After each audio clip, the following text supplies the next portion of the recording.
Hello friends, welcome to our YouTube channel learn with NH.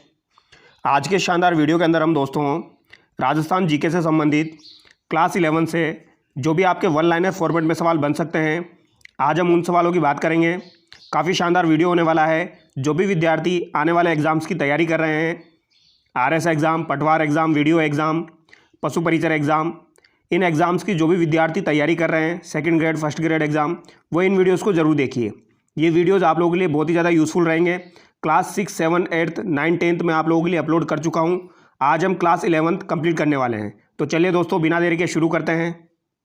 पहला सवाल देखिए दोस्तों, किसान आंदोलन के बारे में दिया गया है। बरड़ बूंदी किसान आंदोलन दोस्तों आपका 1921 से 1943।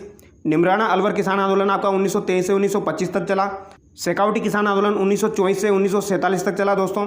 मारवाड़ किसान आंदोलन 1924 से 1947 तक चला। ठीक है। बरड़ किसान आंदोलन जो है दोस्तों, इसके बारे में आपको क्या ध्यान रखना है।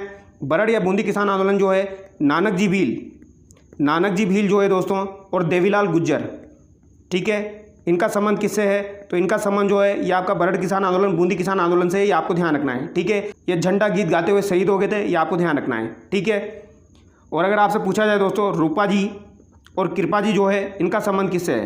तो रूपा जी और कृपा जी का जो संबंध है ये बेंगू किसान आंदोलन से है दोस्तों। बेंगू किसान आंदोलन का नेतृत्व राम नारायण चौधरी जी के द्वारा किया गया था 1921 में, ये आपको ध्यान रखना है। और अगर आपसे पूछा जाए दोस्तों, नानजी पटेल और ठाकरी जी पटेल और तुलसा भील का संबंध किससे है? तो इनका संबंध दोस्तों बिजोलिया किसान आंदोलन से हो जाएगा, ये आपको ध्यान रखना है। ठीक है। निमराना अलवर किसान आंदोलन जो है दोस्तों, यहाँ पर आपकी एक घटना हुई थी, नीमूचना हत्याकांड, ये आपको ध्यान रखना है। नीमूचना हत्याकांड दोस्तों आपका 14 मई 1925 को हुआ था, ये आपको ध्यान रखना है। ठीक है। ये इंपॉर्टेंट है, एग्जाम में पूछा जाता है। इस समय अलवर का शासक कौन था? तो महाराजा जयसिंह थे, ये आपको ध्यान रखना है। ठीक है। इसके अलावा शेखावटी किसान आंदोलन जो है दोस्तों ये 1924 से 1947 तक चला। शेखावटी किसान आंदोलन के बारे में एक और बात आपको ध्यान रखनी है। 1947 में शेखावटी किसान आंदोलन दोस्तों किसके प्रयासों से समाप्त हुआ था?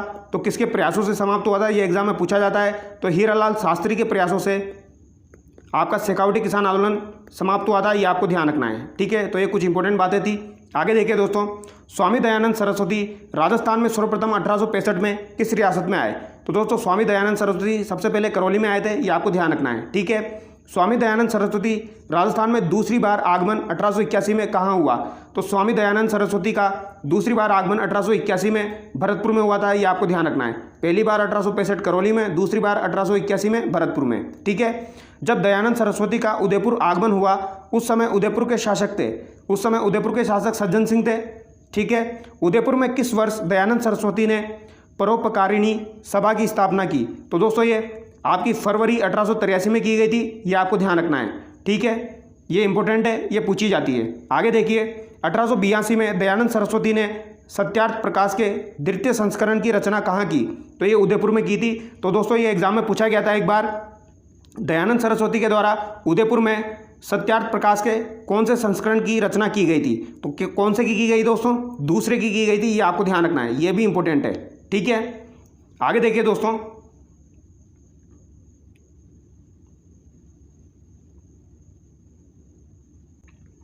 स्वामी दयानंद सरस्वती के बाद मेवाड़ में आर्य समाज की स्थापना किसने की?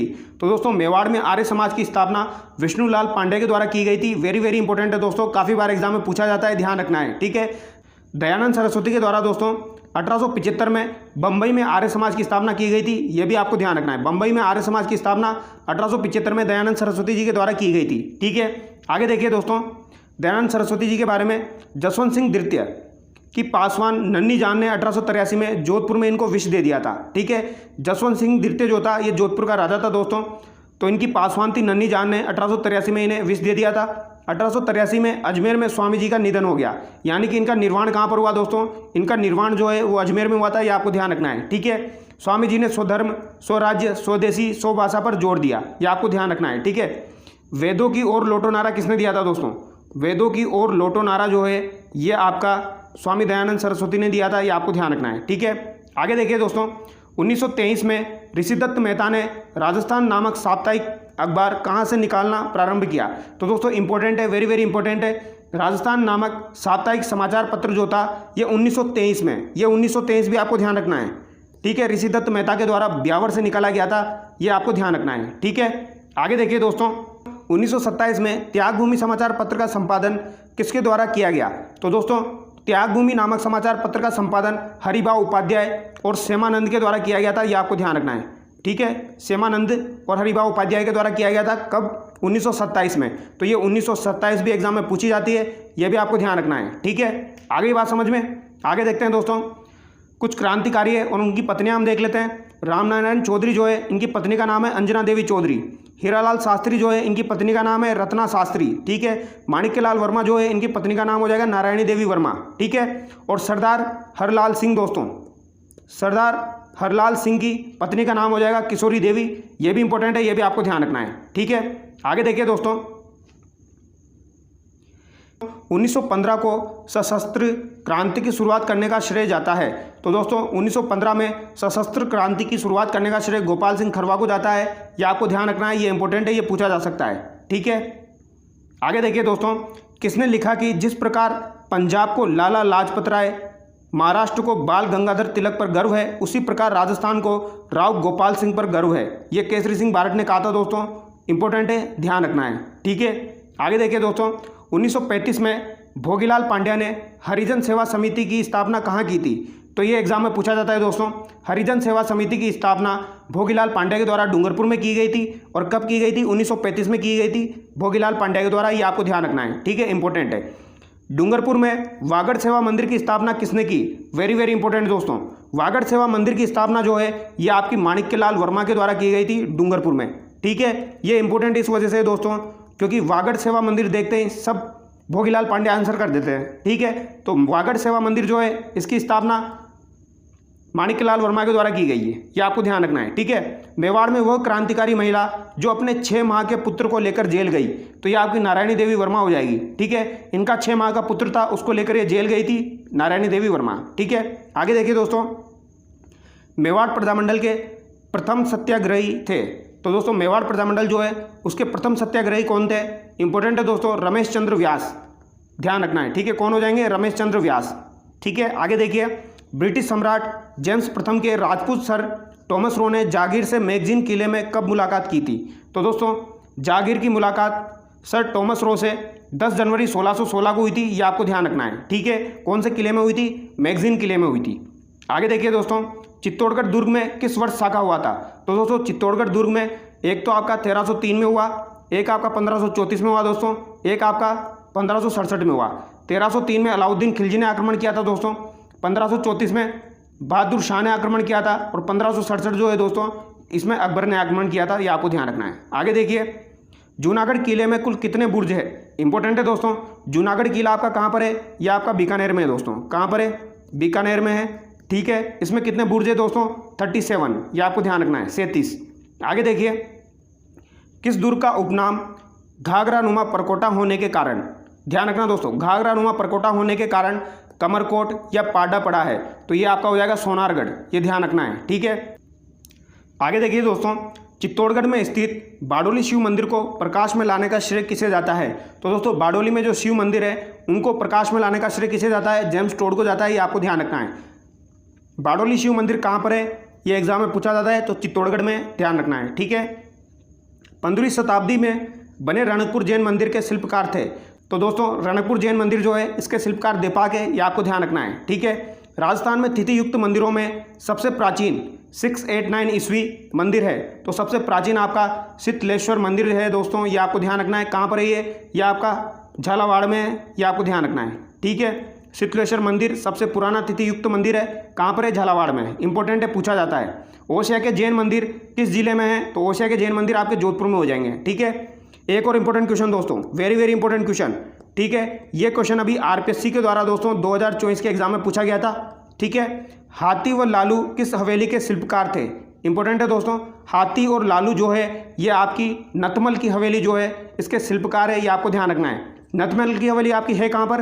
तो ये आपकी जैसलमेर में है दोस्तों, ये आपको ध्यान रखनी है। कहाँ पर है? जैसलमेर में, इंपॉर्टेंट है दोस्तों। ठीक है, याद रह जाएगा, हाथी और लालू, नतमल। जैसलमेर में पटुओं की हवेली का निर्माण किसने करवाया? तो पटुओं की हवेली का निर्माण गुमानचंद बापना के द्वारा करवाया गया है। ठीक है, एग्जाम में पूछा जाता है, ध्यान रखना है। आगे देखिए, टिपडे वाला व ईसरदास मोदी की हवेली किस जिले में है? तो दोस्तों टिपडे वाला और ईसरदास मोदी की हवेली जो है ये झुंझुनू में स्थित है, ये आपको ध्यान रखना है। ठीक है, ईसरदास मोदी की काफ़ी बार पूछी गई है। आगे देखिए, नंदलाल देवड़ा, कन्हैयालाल गोयनका की हवेलियाँ कहाँ स्थित है? तो दोस्तों कन्हैयालाल गोयनका जो है इनकी हवेली आपकी फतेहपुर सीकर में स्थित है, ध्यान रखना है। ठीक है, लाल पत्थर की गोलेच्छा व टाटिया परिवार की हवेलियाँ कहाँ स्थित है? तो लाल पत्थर की गोलेच्छा और टाटिया परिवार की हवेली आपका खींचन जोधपुर में स्थित है। ठीक है, आगे देखिए दोस्तों, यक्ष यक्षी की मूर्तियों के अवशेष किस सभ्यता से मिले हैं? तो दोस्तों यक्ष की मूर्ति और यक्षी की मूर्तियों के अवशेष 9 सभ्यता से प्राप्त हुए हैं, ये आपको ध्यान रखना है। 9 सभ्यता आपकी भरतपुर में स्थित है। ठीक है, शुंगकालीन जख बाबा की विशालकाय प्रतिमा किस सभ्यता से प्राप्त हुई है? तो दोस्तों जाखम बाबा बोल दो या आप दोस्तों जाक बाबा बोल दो, ये आपकी कहाँ से प्राप्त हुई है? ये 9 से प्राप्त हुई है, ये आपको ध्यान रखना है। ठीक है, इंपॉर्टेंट है। आगे देखिए, गुप्तोत्तर काल में बना कुसमा शिव मंदिर किस जिले में है? तो दोस्तों कुसमा शिव मंदिर जो है ये आपका सिरोही जिले में है, ये इंपॉर्टेंट है, ये एग्जाम में पूछा जाएगा दोस्तों। कुसमा मंदिर कहाँ पर है? ये आपका सिरोही जिले में है और शिव मंदिर है ये दोस्तों। कौन सा मंदिर है? शिव मंदिर है, ये भी इंपॉर्टेंट है, ये भी एग्जाम में पूछा जाएगा। आगे देखिए, अथुर्ना मंदिर किस जिले में है? तो अथुर्ना मंदिर आपके बांसवाड़ा में है। ठीक है, काफ़ी बार पूछे जाते हैं। किस दुर्ग में कुंभा ने कुंभस्वामी मंदिर नामक विष्णु मंदिर नहीं बनवाया था? तो दोस्तों ये बदनौर में नहीं बनवाया था, ये आपको ध्यान रखना है। अब्बुल फजल ने किस दुर्ग को बख्तरबंद कहा है? तो दोस्तों अब्बुल फजल के द्वारा बख्तरबंद दुर्ग जो है ये रणथंभौर को कहा गया है, ये आपको ध्यान रखना है। ठीक है, आगे देखिए दोस्तों, ऐसा नृत्य जो केवल पुरुष प्रधान नृत्य है, ये आपका अग्नि नृत्य हो जाएगा, कच्ची घोड़ी नृत्य हो जाएगा, गौरी नृत्य हो जाएगा, ये आपका गीदड़ नृत्य हो जाएगा। ठीक है, आगे देखिए दोस्तों, जयपुर के मणि गांगुली व उदयपुर के देवीलाल सामर, कोमल कोठारी ने किस नृत्य को अंतर्राष्ट्रीय ख्याति दिलाई? तो दोस्तों मणि गांगुली, उदयपुर के देवीलाल सामर, कोमल कोठारी ने किस नृत्य को अंतर्राष्ट्रीय ख्याति दिलाई? तो गुडला नृत्य को दिलाई, ये इंपॉर्टेंट है दोस्तों। ठीक है, ये ध्यान रखना है। गुडला नृत्य जो है दोस्तों ये आपका कहाँ का प्रसिद्ध है? जोधपुर का प्रसिद्ध है, ये आपको ध्यान रखना है। ठीक है, ये सातल देव की याद में किया जाता है, राजा सातल देव की याद में किया जाता है, ये आपको ध्यान रखना है। ठीक है, इसमें छिद्रित मटका लेकर उसमें दीपक जलाया जाता है, ये आपको ध्यान रखना है। आगे देखिए दोस्तों, कुछ नृत्य है और उनसे संबंधित वाद्य यंत्र दिए गए हैं। 13 थाली नृत्य में कौन से वाद्य यंत्र यूज में लिए जाते हैं दोस्तों? एक तो आपका मंजीरा हो जाएगा, एक आपका तानपुरा हो जाएगा, एक आपका चौतारा हो जाएगा। ये इंपॉर्टेंट है दोस्तों, ये एग्जाम में पूछा गया तो ध्यान रखना है। ठीक है, चरी नृत्य में बांकिया, ढोल और थाली हो जाएगा। ठीक है, चरी नृत्य जो है दोस्तों ये गुज्जर जाति के द्वारा किया जाता है और इसकी प्रसिद्ध कलाकार आपकी फल्गू बाई हो जाएगी। ठीक है, गीदड़ नृत्य नगाड़ा, ढोल, डफ और चंग यूज में लिया जाता है। ठीक है, और बम नृत्य में दोस्तों नौबत और बम यूज में लिया जाता है। ठीक है, आगे देखिए दोस्तों, कौन सा कालबेलिया नृत्य प्रेम कहानी पर आधारित होने के कारण स्त्री पुरुष दोनों के द्वारा प्रस्तुत किया जाता है? तो दोस्तों कालबेलिया नृत्य जो कि प्रेम कहानी पर आधारित है, जो कि युगल नृत्य है दोस्तों, ये आपका कौन सा हो जाएगा? ये आपका संक्रिया नृत्य हो जाएगा, ये आपको ध्यान रखना है। ठीक है, कालबेलियों के 4 नृत्य है दोस्तों, वो आपको ध्यान रखना है। एक तो आपका संक्रिया हो जाएगा, एक आपका बागड़िया हो जाएगा दोस्तों। बागड़िया जो है ये भीख मांगते समय किया जाता है। ठीक है, एक आपका इंडोनी हो जाएगा दोस्तों। ठीक है, और एक आपका पनिहारी हो जाएगा, ये आपको ध्यान रखना है। ये चारों नृत्य किसके हैं दोस्तों? ये कालबेलियों के नृत्य है, ये आपको ध्यान रखना है। ठीक है, और कालबेलिया नृत्य जो है दोस्तों इसको यूनेस्को की विश्व विरासत सूची में 2010 में शामिल किया गया था, ये भी आपको ध्यान रखना है। ठीक है, आगे देखिए, चैतराम, हमीद बेग, ताराचंद्र व ठाकुर ओकार सिंह, सोनी जयदयाल किस लोक नाट्य के कलाकार है? तो ये तुर्रा कलंगी के कलाकार है, ये आपको ध्यान रखना है। ठीक है, ये हम डिस्कस कर चुके हैं दोस्तों पहले। रमत लोकनाथ में लावणी विषय किससे संबंधित है? तो ये इंपॉर्टेंट है दोस्तों। लावणी जो है ये किससे संबंधित है? ये देवी देवताओं की पूजा से संबंधित गीत है, ये आपको ध्यान रखना है। लावणी देवी देवताओं की पूजा से संबंधित गीत है। ठीक है, आगे देखिए दोस्तों, 45 हम देख लेते हैं। मसूरिया साड़ी प्रसिद्ध है। मसूरिया साड़ी कहाँ की प्रसिद्ध है दोस्तों? तो कैथून कोटा की प्रसिद्ध है, ये आपको ध्यान रखना है, इंपॉर्टेंट है, पूछी जाती है। आगे देखिए, जोधपुर जिले के सालावास गांव किस हस्तकला के लिए प्रसिद्ध है? इंपॉर्टेंट है दोस्तों। सालावास गांव जो है दोस्तों ये दरियों के लिए प्रसिद्ध है, काफ़ी बार एग्जाम में पूछा जाता है। कहाँ पर है? जोधपुर जिले में है। ठीक है, याद रह जाएगा। आगे देखिए, हरजी गांव जालोर प्रसिद्ध है। हरजी गांव जालोर जो है दोस्तों ये मिट्टी के मामाजी के घोड़े के लिए प्रसिद्ध है, ये भी इंपॉर्टेंट है दोस्तों। ठीक है, तो मामाजी के घोड़े कहाँ के प्रसिद्ध है? हरजी गांव जालोर के प्रसिद्ध है। ठीक है, आगे देखिए, कीमती व अर्धकीमती पत्थरों की कटाई और जड़ाई के लिए प्रसिद्ध जिला है। तो कीमती व अर्धकीमती पत्थरों की कटाई और जड़ाई के लिए प्रसिद्ध जिला आपका जयपुर हो जाएगा। ठीक है, आगे देखिए दोस्तों, क्वेश्चन नंबर 49, प्रतापगढ़ में थेवा कला कांच पर सोने का सूक्ष्म चित्रांकन में किस कांच का प्रयोग किया जाता है? इंपॉर्टेंट क्वेश्चन है दोस्तों। ठीक है, कांच में सोने की कलाकारी की जाती है, उसे आप थेवा कला कहते हैं। ठीक है, तो ये रंगीन बेल्जियम कांच का यूज़ किया जाता है। कौन से कांच का यूज़ किया जाता है? रंगीन बेल्जियम कांच का यूज़ किया जाता है, ये पूछा जा सकता है। ठीक है, दाबू प्रिंट के बारे में देख लेते हैं दोस्तों। मोम का दाबू जो है ये आपका कहाँ का प्रसिद्ध है? सवाई माधोपुर का। ठीक है, मोम कहाँ का हो जाएगा? सवाई माधोपुर का। मिट्टी का दाबू बालोतरा का हो जाएगा। ठीक है, बालोतरा की मिट्टी। गेहूं के बिंदण का दाबू सांगानेर और बगरू का हो जाएगा, ये आपको ध्यान रखना है। ठीक है, आगे देखिए, कैमल हाइट ट्रेनिंग उस्ता कला का प्रशिक्षण संस्थान है। तो कैमल हाइट ट्रेनिंग उस्ता कला का प्रशिक्षण संस्थान आपका बीकानेर में है, ये आपको ध्यान रखना है। ठीक है, पद्मश्री से सम्मानित बीकानेर के हिसामुद्दीन किस कला के कलाकार थे? तो ये उस्ता कला के कलाकार है। कौन है दोस्तों? हिसामुद्दीन, ये पूछा जाता है, ध्यान रखना है। सांगानेरी प्रिंट में किन रंगों का प्रयोग मुख्यतः होता है? इंपॉर्टेंट है दोस्तों। सांगानेरी प्रिंट जो होता है इसमें काला व लाल रंग का प्रयोग किया जाता है, ये आपको ध्यान रखना है। ठीक है, और इसके प्रसिद्ध कलाकार कौन हो जाएंगे दोस्तों?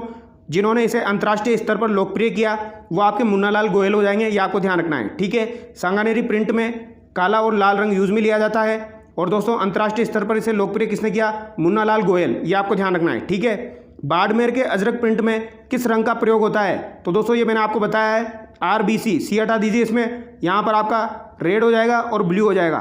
ठीक है, आगे देखिए, मिट्टी व झीलों से संबंधित कुछ चीज़ें हैं दोस्तों, इंपॉर्टेंट है, एग्जाम में पूछी जाती है। ठीक है, लाल व पीली मिट्टी जो है ये आपकी कहाँ पाई जाती है दोस्तों? तो सवाई माधोपुर, भीलवाड़ा और अजमेर। इंपॉर्टेंट है दोस्तों। ठीक है, सवाई माधोपुर, भीलवाड़ा, अजमेर। लाल लोमी मिट्टी आपकी डूंगरपुर, बांसवाड़ा और उदयपुर में पाई जाती है।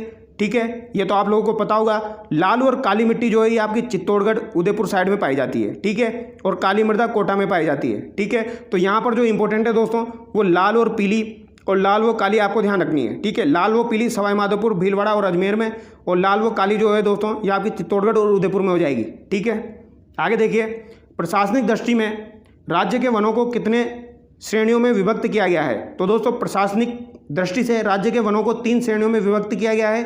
ठीक है, एक आपका आरक्षित हो जाएगा, एक आपका सुरक्षित हो जाएगा, एक आपका अवगीकृत हो जाएगा। ठीक है, ये आपको ध्यान रखना है। आरक्षित वन जो है दोस्तों ये लगभग आपके 37% है। ठीक है, सुरक्षित वन आपके दोस्तों लगभग 56% है, और अवगीकृत वन जो है ये आपके 6% के आसपास है दोस्तों। ठीक है, आरक्षित वन जो हो जाएंगे ये आपके उदयपुर साइड के हो जाएंगे दोस्तों, सुरक्षित जो है ये 12 साइड के हो जाएंगे, अवगीकृत आपके बीकानेर साइड के हो जाएंगे, ये आपको ध्यान रखना है। ठीक है, आगे देखिए, उप उष्ण पर्वतीय वन किस जिले में पाए जाते हैं? उप उष्ण पर्वतीय वन जो है ये आपके सिरोही जिले में पाए जाते हैं, यानी उपोष्ण पर्वतीय वन। ठीक है, किस वन के पत्तों का उपयोग बीड़ी बनाने में होता है? तो बीड़ी बनाने में दोस्तों तेंदू का प्रयोग किया जाता है। ठीक है, ये भी एग्जाम में पूछा जाता है। आगे देखिए, परंपरागत जल संरक्षण की विधि नई है। तो दोस्तों यहाँ पर नई को हटा दीजिए आप, परंपरागत जल संरक्षण की विधि है। तो नाड़ी, बावड़ी और टोबा जो है ये परंपरागत जल संरक्षण की विधि है, ये आपको ध्यान रखना है। नाड़ी, बावड़ी और टोबा। ठीक है, कौन सी परंपरागत जल संरक्षण की विधि नहीं है? तो दोस्तों नाली जो है ये आपकी जल संरक्षण की विधि नहीं है, परंपरागत, ये आपको ध्यान रखना है। ठीक है, यानी कि आपको 4 ऑप्शन में दिए जाएंगे और पूछा जाएगा कौन सी नहीं है, तो नाली आंसर हो जाएगा। ठीक है, आगे देखिए, परंपरागत जल संरक्षण की विधि है कुई, कुंडी, खडीन, टाका। ठीक है, तो ये आपको ध्यान रखना है। खींचन गांव जोधपुर किस वन्यजीव का आकर्षण केंद्र होता है? तो दोस्तों खींचन गांव जोधपुर जो है ये आपका कुर्जा पक्षी जो है इसका आकर्षण केंद्र है, ये आपको ध्यान रखना है। ठीक है, कुर्जा पक्षी कहाँ के प्रसिद्ध है? ये आपके खींचन गांव जोधपुर के हो जाएंगे। ठीक है, इंपॉर्टेंट है। राष्ट्रीय मरु उद्यान की स्थापना कब हुई थी? तो 1981 में हुई थी, ये आपको ध्यान रखना है। ठीक है, आगे देखिए दोस्तों, इंपॉर्टेंट है दोस्तों, आगे देखिए, वन्यजीव सुरक्षा अधिनियम 1972 की धारा 37 के अनुसार राजस्थान में कितने आखेट निषिद्ध क्षेत्र हैं? तो ये 33 हो जाएंगे दोस्तों। ठीक है, और अगर अभी अपडेट हो गए होंगे दोस्तों तो मैं आपको अपडेट करवा दूंगा। ठीक है, आगे देखिए, मृगवन के बारे में कुछ चीज़ें हम देख लेते हैं। राजस्थान के अंदर दोस्तों वर्तमान में कितने मृगवन हैं? तो 7 मृगवन है, ये आपको ध्यान रखना है। ठीक है, सज्जनगढ़ मृगवन आपका कहाँ पर हो जाएगा? उदयपुर में हो जाएगा। संजय उद्यान मृगवन जो है ये आपका शाहपुरा, जयपुर में हो जाएगा। संजय कहाँ पर हो जाएगा? जयपुर में हो जाएगा। अशोक विहार मृगवन है ये आपका जयपुर में हो जाएगा। और माचिया सफारी इंपॉर्टेंट है दोस्तों, काफ़ी बार पूछा जाता है, ये आपका जोधपुर में हो जाएगा। ठीक है, तो ये वन कहाँ पर हो जाएंगे? आपके जोधपुर का हो जाएगा माचिया सफारी। तो माचिया सफारी कहाँ का हो जाएगा दोस्तों? जोधपुर का हो जाएगा। अशोक विहार जयपुर का, सज्जनगढ़ उदयपुर का, और संजय उद्यान शाहपुरा जयपुर का हो जाएगा। और वर्तमान में राजस्थान में कितने मृगवन है दोस्तों? 7 है, ये आपको ध्यान रखना है। ठीक है, आगे देखिए, राजस्थान को किन खनिजों में एकाधिकार प्राप्त है? तो राजस्थान को किन खनिजों में एकाधिकार प्राप्त है दोस्तों? वोलेस्टोनाइट, गार्नेट और जास्पर, इनमें राजस्थान को एकाधिकार प्राप्त है, ये आपको ध्यान रखना है, ठीक है। धात्विक खनिज कौन कौन से होते हैं दोस्तों? तो ये आपके सीसा जस्ता, चांदी, टंगस्टन, मैग्नीज, तांबा, लोएस्क, ये आपके कौन से खनिज हो जाएंगे? धात्विक टाइप के खनिज हो जाएंगे, ये आपको ध्यान रखना है, ठीक है। धात्विक खनिज जो होते हैं दोस्तों ये दो प्रकार के होते हैं, ठीक है। एक तो आपके हो जाएंगे दोस्तों लोह धात्विक खनिज, ये आपको ध्यान रखना है। कौन से हो जाएंगे? लोह धात्विक खनिज। इनमें कौन कौन से आते हैं ये अभी मैं आपको बताऊंगा। और एक आपके होते हैं दोस्तों अलोह धात्विक खनिज, अलोह धात्विक खनिज, ये आपको ध्यान रखना है, ठीक है। और एक आपके हो जाएंगे दोस्तों कौन से? अधात्विक खनिज, ठीक है। इनके टाइप एग्जाम में पूछ लिए जाते हैं, तो ये आपको ध्यान रखना है। लोह धात्विक खनिज में आपके कौन कौन से आ जाएंगे दोस्तों? तो इसको कैसे याद रखोगे आप? K2LMNT2, ठीक है। K2LMNT2, ये याद रखना है आपको। K2 का मतलब हो जाएगा दोस्तों, यहाँ पर K 2 बार आ रहा है, यानी कि यहाँ पर एक K का मतलब आपका हो जाएगा कोबाल्ट, ठीक है। और एक का मतलब हो जाएगा आपका क्रोमाइट, ये आपको ध्यान रखना है, ठीक है। कोबाल्ट और क्रोमाइट। L का मतलब हो जाएगा दोस्तों लोहा, M का मतलब हो जाएगा दोस्तों मैग्नीज, ठीक है। N का मतलब हो जाएगा यहाँ पर निकल, और T का मतलब हो जाएगा दोस्तों टंगस्टन, और एक T का मतलब हो जाएगा आपका टाइटेनियम। तो ये आपको ध्यान रखना है। अगर आपसे पूछा जाए लोह धातु में कौन कौन से आते हैं तो अब तो बता दोगे आप। एक तो आपका कोबाल्ट हो जाएगा, क्रोमियम हो जाएगा दोस्तों, लोहा, मैग्नीज, निकल, टंगस्टन और टाइटेनियम, ठीक है। और अगर आपसे अलोह धात्विक पूछे जाए दोस्तों तो अलोह धात्विक खनिज आपके सोना चांदी, ठीक है, सीसा जस्ता हो जाएगा, सोना चांदी, सीसा जस्ता, टिन तांबा, एल्यूमिनियम, बॉक्साइट और मरकरी, ये सब किस में आ जाएंगे? अलोह धात्विक में आ जाएंगे। और अधात्विक खनिज में आपके कौन कौन से आते हैं दोस्तों?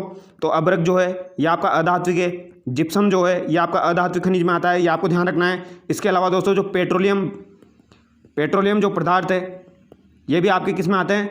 ये आपके अधात्विक खनिज में आते हैं, जैसे कि कोयला हो गया, ठीक है, प्राकृतिक गैस हो गए, पेट्रोलियम हो गया, ये आपके अधात्विक में आते हैं, ये आपको ध्यान रखना है, ठीक है। आगे देखिए दोस्तों, सागवा, इटाला, काचला, नरडिया, लीलवानी किस खनिज की खाने हैं? तो दोस्तों लीलवानी जो है ये आपकी कहाँ पर स्थित है? ये बांसवाड़ा में स्थित है, ये आपको ध्यान रखना है, ठीक है। ये किसकी खान है? ये मैग्नीज की खान है। इसके अलावा सागवा, इटाला, काचला, नरडिया, ये आपकी सब मैग्नीज की खाने हैं, ये आपको ध्यान रखना है, ठीक है।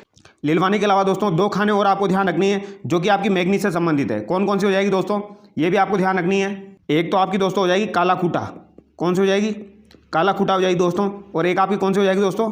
तलवाड़ा, ठीक है। ये भी कहाँ पर है आपकी? ये आपकी दोनों बांसवाड़ा में स्थित है। लीलवानी भी बांसवाड़ा में, ये किसके लिए प्रसिद्ध है? मैग्नीज के लिए प्रसिद्ध है। और कहाँ पर स्थित है? बांसवाड़ा में स्थित है, ये आपको ध्यान रखना है।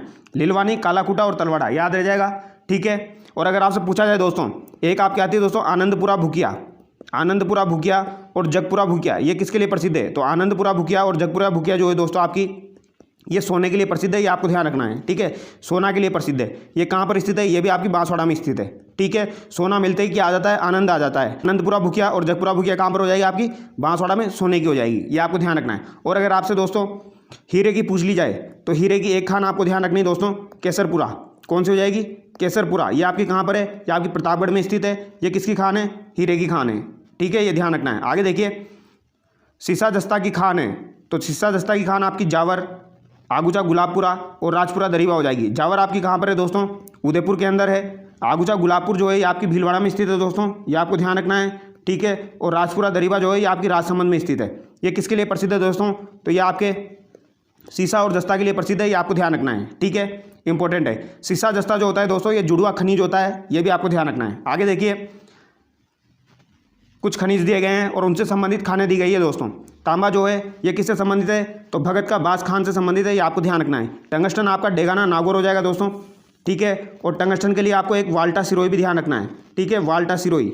वाल्टा सिरोही में भी टंगस्टन पाया जाता है। और एक आपका है दोस्तों नाना कराब पाली, नाना कराब पाली जो है दोस्तों ये भी आपका टंगस्टन के लिए फेमस है, ये भी आपको ध्यान रखना है। सोना का हम डिस्कस कर चुके हैं, आनंदपुरा भुकिया और जगपुरा भुकिया। और तांबा के लिए आपका खो दरीबा हो जाएगा दोस्तों, जो कि कहाँ पर है? अलवर में है, ठीक है। आगे देखिए, उर्वरक खनिज है। उर्वरक खनिज कौन कौन से है दोस्तों? उर्वरक खनिज आपके जिप्सम हो जाएगा, रॉक फॉस्फेट हो जाएगा, पायराइट हो जाएगा, ये आपको ध्यान रखना है। पायराइट कहाँ पर पाया जाता है दोस्तों? तो ये शिखर में पाया जाता है, ये आपको ध्यान रखना है, इंपॉर्टेंट है, पूछा जाता है। आगे देखिए, बहुमूल्य खनिज है, तो दोस्तों बहुमूल्य खनिज कौन कौन से हैं? ये आपके पन्ना हो जाएगा, तांबड़ा हो जाएगा, हीरा हो जाएगा। हीरा मैं आपको बता चुका हूं दोस्तों, हीरा के लिए केसरपुरा की खान जो है ये फेमस है, प्रतापगढ़ में स्थित है, ठीक है। अगर आपसे दोस्तों तांबड़ा के बारे में पूछा जाए, तांबड़ा से रिलेटेड आपका एक तो अजमेर जिला हो जाएगा और एक आपका टोंक जिला हो जाएगा, ठीक है। अजमेर की जो सरवाड़ खान है दोस्तों वो आपकी तांबड़ा के लिए प्रसिद्ध है, ये आपको ध्यान रखना है। और टोंक का राजमहल, टोंक का दोस्तों राजमहल, और एक आपका हो जाएगा दोस्तों जनकपुरा, एक आपका हो जाएगा दोस्तों जनकपुरा।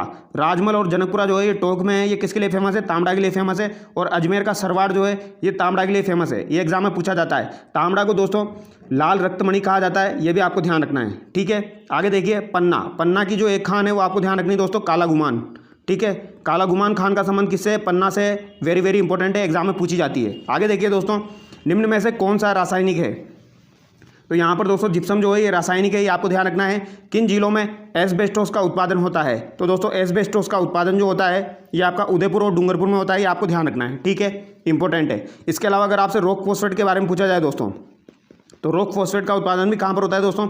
झामर कोटड़ा उदयपुर में होता है। झामर कोटड़ा उदयपुर में होता है, ये आपको ध्यान रखना है। इसके अलावा एक आपका बिरमानिया है दोस्तों, लाठी बिरमानिया। लाठी बिरमानिया आपका कहाँ पर है? जैसलमेर में है।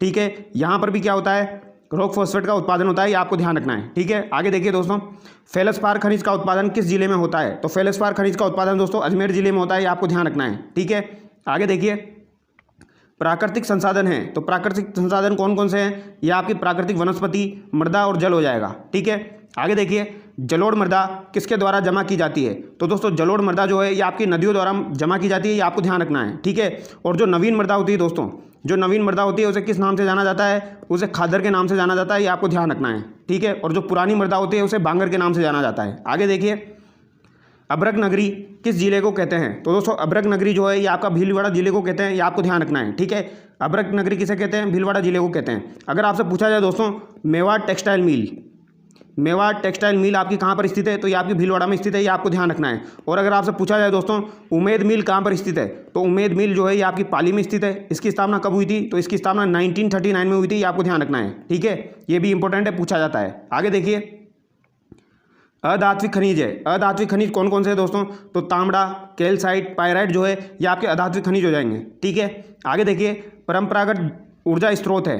तो परंपरागत ऊर्जा स्रोत आपके कोयला, जल विद्युत, खनिज तेल हो जाएंगे। ठीक है, अगर आपसे गैर परंपरागत ऊर्जा संसाधन पूछे जाए तो ये सौर ऊर्जा, बायोगैस, ज्वारीय ऊर्जा हो जाएगी। ठीक है, आगे देखिए दोस्तों वह कोयला जिसमें 45 से 55% कार्बन की मात्रा होती है, जिसे भूरा कोयला भी कहते हैं। कौन सा कोयला होता है दोस्तों? लिग्नाइट होता है। ठीक है दोस्तों, कोयला जो होता है ये आपका 4 प्रकार का होता है। ठीक है, सबसे पहला वाला आपका आता है एंथ्रेसाइट, ये आपको ध्यान रखना है, एंथ्रेसाइट। ठीक है, इसमें कोयले की मात्रा कितनी होती है दोस्तों? 95% तक होती है। ठीक है, दूसरा आपका आता है दोस्तों बिटुमिन।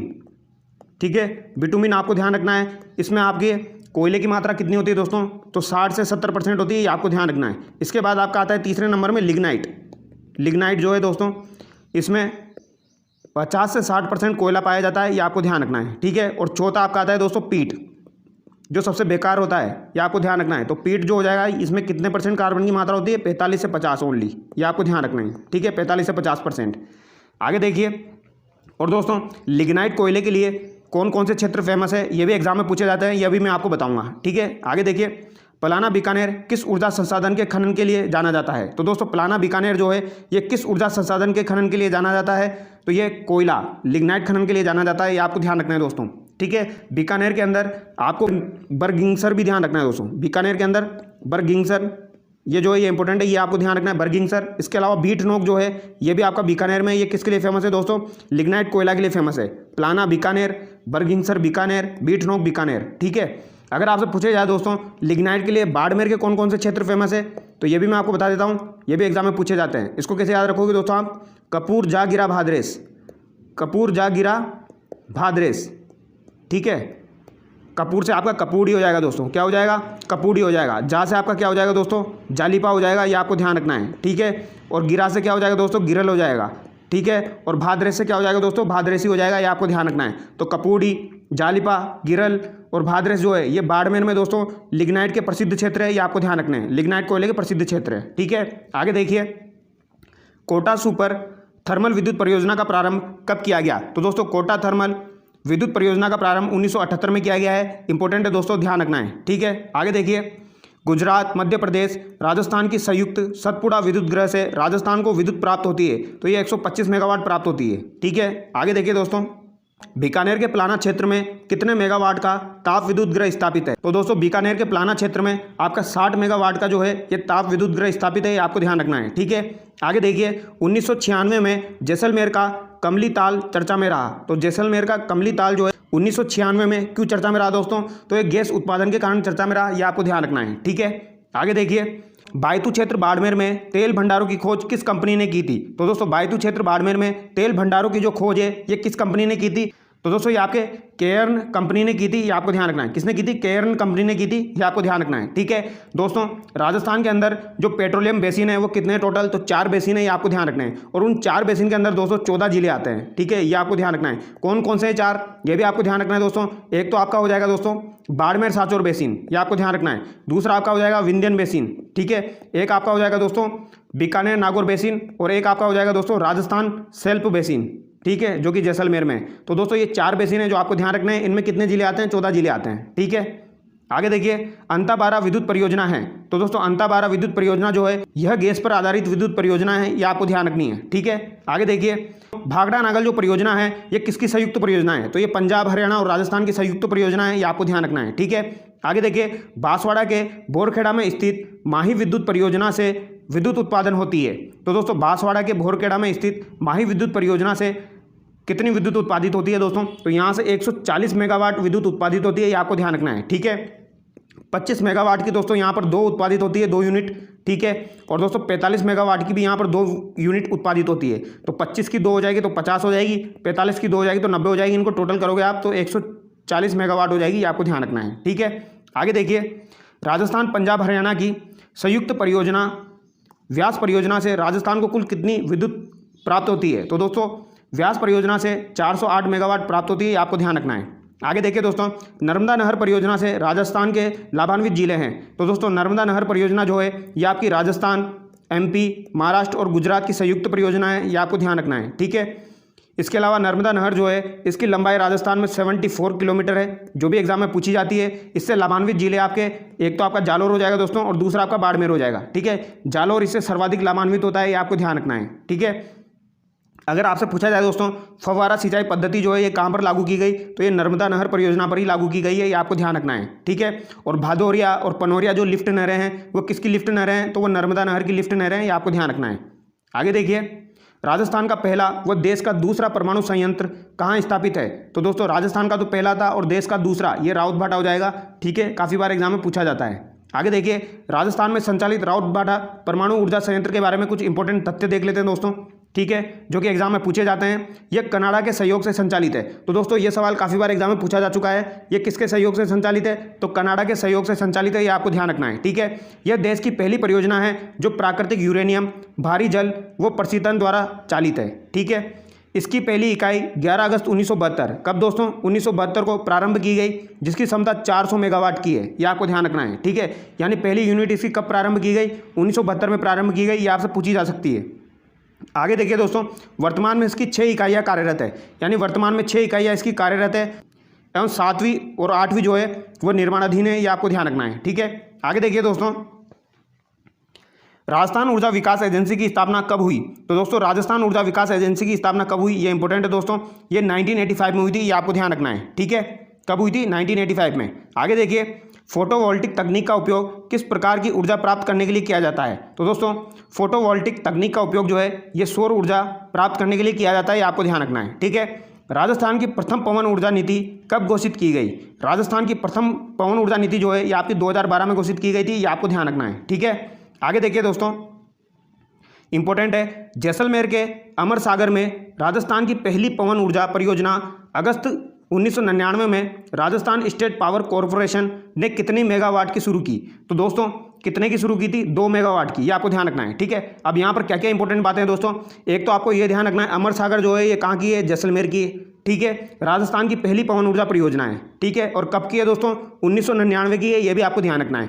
इसके अलावा आपको एक और बात ध्यान रखनी है, राजस्थान स्टेट पावर कॉरपोरेशन के द्वारा ये शुरू की गई थी, ये भी आपको ध्यान रखना है। ठीक है, कितने मेगावाट की? 2 मेगावाट की, तो ये इंपॉर्टेंट है। आगे देखिए, राज्य की दूसरी पवन ऊर्जा परियोजना, तो दोस्तों राज्य की दूसरी पवन ऊर्जा परियोजना सन 2000 में कौन सी शुरू की गई दोस्तों?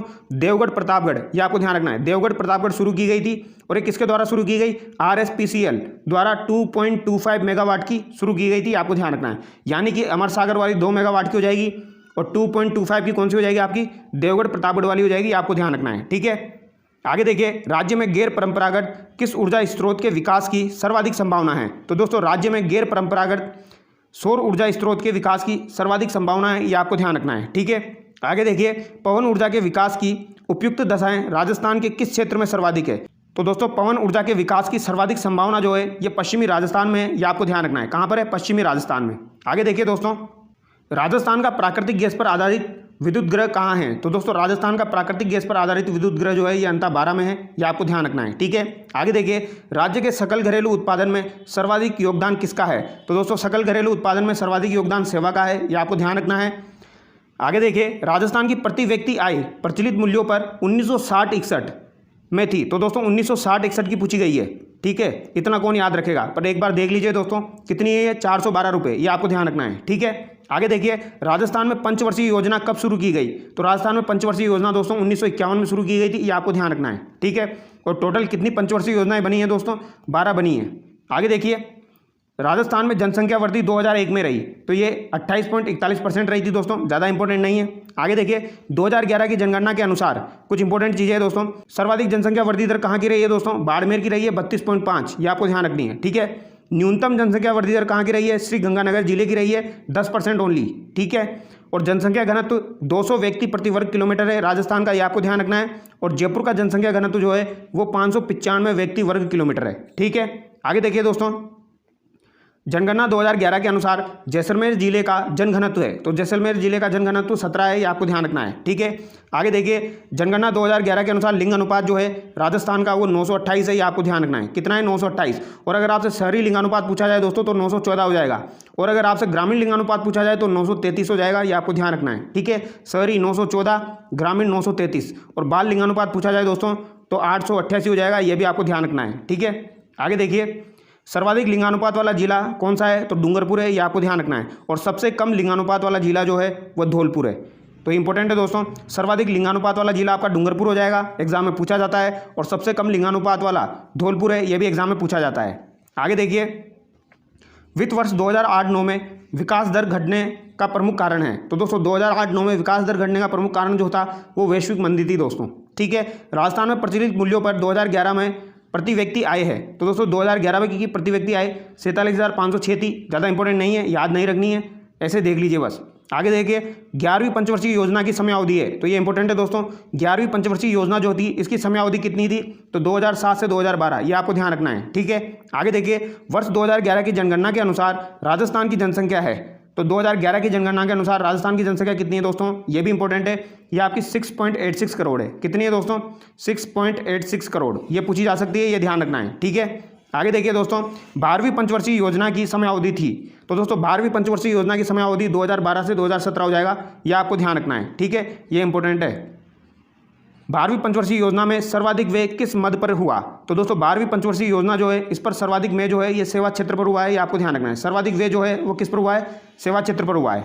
ठीक है, आगे देखिए दोस्तों, राजस्थान में औद्योगिक नीति के बारे में देख लेते हैं। राजस्थान में प्रथम औद्योगिक नीति कब आई थी दोस्तों? 1978 में आई, ये आपको ध्यान रखना है। ठीक है, फिर दूसरी कब आई दोस्तों? 1991 में। तीसरी औद्योगिक नीति 1994 में हो जाएगी। चौथी औद्योगिक नीति 1998 में हो जाएगी दोस्तों। ठीक है, कैसे याद रखोगे? 78, 91, 94 और 98। ठीक है, ये आपको ध्यान रखना है। और दोस्तों अगर आपसे पूछा जाए भारत में औद्योगिक नीति कब जारी की गई थी प्रथम, तो ये 1948 में की गई थी। ठीक है, आगे देखिए, फैशन फॉर डेवलपमेंट योजना का संबंध किससे है? तो फैशन फॉर डेवलपमेंट योजना का संबंध खादी व ग्रामोद्योग से है, ये एग्जाम में पूछा जा चुका है दोस्तों।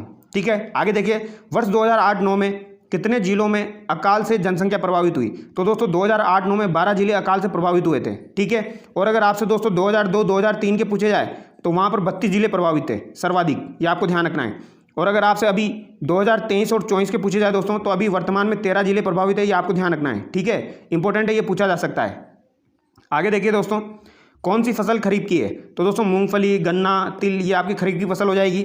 सूरजमुखी, मोठ और मक्का, ये आपकी खरीफ की फसल हो जाएगी। ठीक है, आगे देखिए, निम्न में से कौन सी फसल सर्वाधिक गंगानगर हनुमानगढ़ में पैदा होती है? तो गंगानगर हनुमानगढ़ में सर्वाधिक कपास पैदा होता है, ये आपको ध्यान रखना है। ठीक है, आगे देखिए दोस्तों, राज्य के औद्योगिक विकास को गति देने वाली शीर्ष संस्था है। तो दोस्तों राज्य के औद्योगिक विकास को गति देने वाली शीर्ष संस्था रिको हो जाएगी। इंपॉर्टेंट है, ध्यान रखना है। ठीक है, अब आप लोग मुझे कमेंट करके बताना दोस्तों रिको की स्थापना कब हुई थी। ठीक है। आगे देखिए, राज्य की 11वीं पंचवर्षीय योजना का अनुमोदित उद्व्यय है। तो दोस्तों 11वीं पंचवर्षीय योजना जो था इसका अनुमोदित उद्व्यय कितना है? तो दोस्तों ये 71,732 करोड़ है, ये आपको ध्यान रखना है। ठीक है, कितना है? 71,732 करोड़। आगे देखिए, राज्य में 10वीं योजना में किस मद पर सबसे अधिक व्यय किया गया? तो दोस्तों 10वीं योजना जो थी उस पर सबसे अधिक व्यय ऊर्जा पर किया गया था, ये आपको ध्यान रखना है। आगे देखिए, राज्य की 11वीं पंचवर्षीय योजना में सकल घरेलू उत्पाद वृद्धि दर लक्ष्य था। तो दोस्तों 11वीं पंचवर्षीय योजना जो थी उसमें सकल घरेलू उत्पाद वृद्धि लक्ष्य जो था ये 7.4% था। ये एग्जाम में पूछा जा चुका है दोस्तों। ठीक है, ये आपको ध्यान रखना है। आगे देखिए, मंगला प्रसिद्ध है। तो मंगला किसके लिए प्रसिद्ध है दोस्तों? मंगला आपके तेल कुओं के लिए प्रसिद्ध है, ये आपको ध्यान रखना है। कहाँ पर ये? बाड़मेर में है। ठीक है, ये कुछ क्षेत्र है जो कि आपको ध्यान रखने हैं, जैसे कि मंगला, सरस्वती। ठीक है, मंगला हो गया, सरस्वती हो गया, ऐश्वर्या हो गया दोस्तों। ठीक है, रागेश्वरी हो गया। ये किससे संबंधित है? ये आपके पेट्रोलियम बेसिन से संबंधित है, ये आपको ध्यान रखना है। ठीक है, और कहाँ पर है ये? बाड़मेर में है, ये भी आपको ध्यान रखना है। ठीक है, आगे देखिए, राजस्थान में कृषि व संबंध क्षेत्र वृद्धि दर ऋणात्मक रही। तो कृषि से संबंधित क्षेत्र वृद्धि दर ऋणात्मक कब रही? ये 2005-06 में रही। ठीक है, किस जिले में सेज विशेष आर्थिक क्षेत्र की स्थापना की गई? तो दोस्तों सेज विशेष आर्थिक क्षेत्र की स्थापना सीतापुरा जयपुर में की गई है, ये आपको ध्यान रखना है। ठीक है, आगे देखिए दोस्तों, चौपंकी भिवाड़ी विशेष औद्योगिक समूह है। तो दोस्तों ये होजड़ी है, ये आपको ध्यान रखना है, होजड़ी हो जाएगा। ठीक है, आगे देखिए दोस्तों, क्वेश्चन नंबर 137 देखिए दोस्तों। ठीक है, राजस्थान की सबसे बड़ी वार्षिक योजना है। तो राजस्थान की सबसे बड़ी वार्षिक योजना जो है दोस्तों वो 2011-12 है, ये आपको ध्यान रखना है। ठीक है, जूना महल किस जिले में स्थित है? इंपॉर्टेंट है दोस्तों। जूना महल जो है ये आपका कहाँ पर स्थित है दोस्तों? तो जूना महल आपका डूंगरपुर जिले में स्थित है, ये आपको ध्यान रखना है। ठीक है, अगर आपसे जूनागढ़ दुर्ग के बारे में पूछा जाए दोस्तों तो आपका बीकानेर में है। ठीक है, बट जूना महल के बारे में पूछा जाए तो ये डूंगरपुर में, ये पूछा जा सकता है आपसे, ध्यान रखना है। आगे देखिए, राजस्थान पर्यटन निदेशालय की स्थापना कब की गई? तो दोस्तों राजस्थान पर्यटन निदेशालय की स्थापना 1955 में की गई थी। ठीक है, और अगर आपसे पूछा जाए राजस्थान पर्यटन विभाग की स्थापना कब की गई? तो इसकी स्थापना 1956 में की गई थी। ठीक है, निदेशालय की स्थापना तो 1955 में हुई। ठीक है, और विभाग की स्थापना कब हुई? 1956 में, ये आपको ध्यान रखना है। ठीक है, आगे देखिए, राजस्थान राज्य पर्यटन विकास निगम लिमिटेड की स्थापना कब हुई? तो राजस्थान राज्य पर्यटन विकास निगम लिमिटेड की स्थापना 1979 में हुई थी, ये आपको ध्यान रखना है। ठीक है, राजस्थान में पर्यटन को उद्योग का दर्जा कब दिया गया? तो दोस्तों राजस्थान में पर्यटन को उद्योग का दर्जा 1989 में दिया गया था। ठीक है, और ये किस समिति की सिफारिश पर दिया गया था, यह भी पूछा जाता है दोस्तों। तो ये मोहम्मद यूनुस समिति की सिफारिश पर दिया गया था, ये आपको ध्यान रखना है। ठीक है, मोहम्मद यूनुस समिति की सिफारिश पर दिया गया था। ठीक है, और अगर आपसे पूछा जाए पर्यटन को जन उद्योग का दर्जा कब दिया गया? तो जन उद्योग का दर्जा दोस्तों 2004 में दिया गया था, यह आपको ध्यान रखना है। ठीक है, यह भी पूछा जाता है। आगे देखिए, राज्य में हेरिटेज होटल योजना कब शुरू की गई? तो दोस्तों हेरिटेज होटल योजना जो है यह आपकी 1991 में शुरू की गई थी। ठीक है, राजस्थान की प्रथम पर्यटन नीति कब घोषित की गई थी? तो प्रथम पर्यटन नीति दोस्तों 2001 में घोषित की गई थी। ठीक है, और हेरिटेज होटल योजना 1991 की हो जाएगी।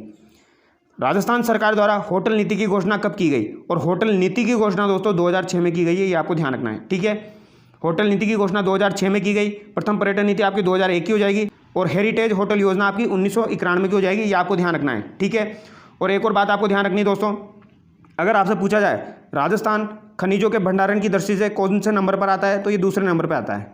ठीक है, और उत्पादन की दृष्टि से खनिज के मामले में राजस्थान कौन से नंबर पे है? तो दूसरे नंबर पे है, यह भी आपको ध्यान रखना है। और विविधता के मामले में दोस्तों, विविधता के मामले में खनिज के मामले में राजस्थान पहले स्थान पर है।